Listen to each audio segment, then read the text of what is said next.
Santilmo ang ligaw na apoy pinagmulan at alamat ang santilmo mula sa Santo Elmo's Fire ay isang kababalaghang lumulutang na apoy sa gabi.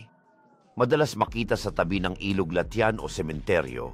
Sinasabing ito ay kaluluwa ng isang taong namatay sa trahedya, lalo na ang mga nalunod o hindi nailibing ng maayos.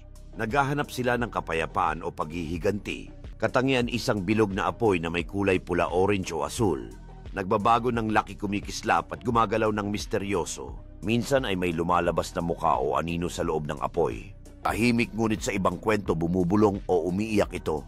Kilala sa pagsunod o paghabol sa mga naglalakad sa gabi. Epekto sa tao na liligaw na manlalakbay. Dinadala nito ang mga tao sa maling daan papunta sa panganib. Takot at hilakbot ramdam ng nakakasalubong nito na may nakatingin o sumusunod sa kanila. Pananakit o pagkawala sa ilang alamat. May kakayahan itong pumasok sa katawan ng tao. Nagdudulot ng sakit, pagkabaliw o kamatayan. Paano labanan ang santilmo, dasal at orasyon? Ang pagdarasal o pagsusuot ng anting-anting o asin o abo.